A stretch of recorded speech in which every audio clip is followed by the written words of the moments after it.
Greetings, dissidents, revolutionaries, and supporters of the movement. The truth is that we must labor to provide our food, our medicine, our lifestyles. Talk to your neighbor, write to your MP, wear your message. Now is our time of action. What passion burns in you? My name is Fire Blossom, and medical marijuana is my passion. Marijuana, or its more scientifically correct name, cannabis, has been used medicinally by many cultures for thousands of years. It was legal in North America and considered a cure for many ailments until 1937. Over a half-century of prohibition was not enough to stop people from acknowledging the healing strength of this powerful herb. In 2000, after a lengthy court battle, the Canadian government was forced to recognize the use of cannabis for medicinal purposes. In response, Health Canada established the MMAR, the Medical Marijuana Access Regulations, whereby, with a physician's approval, cannabis in its bud form is legal for licensed patients to obtain and consume.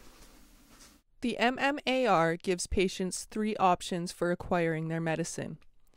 They can grow their own, designate a person to grow it for them, or buy it from Prairie Plant Systems. The medicinal quality of the cannabis that is available from Prairie Plant Systems has been questioned and rejected by numerous patients since the inception of the program.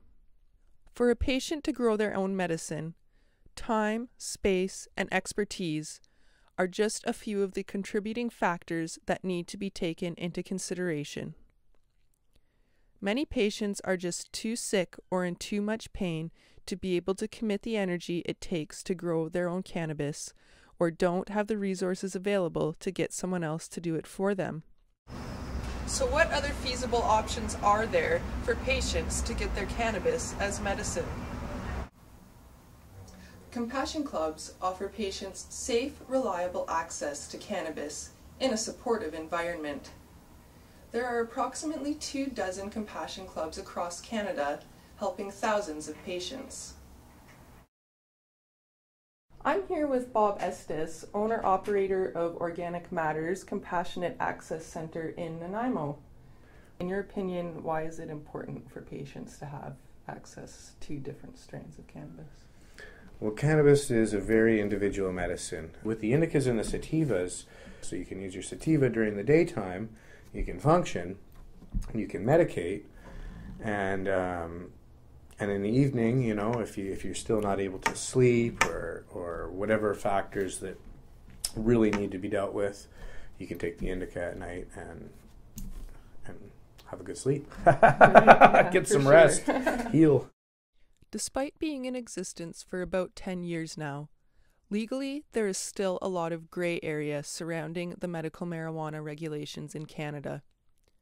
A number of cases are currently in court to establish greater clarity on the issue and create a more effective and reliable system as it relates to the medicinal use of cannabis.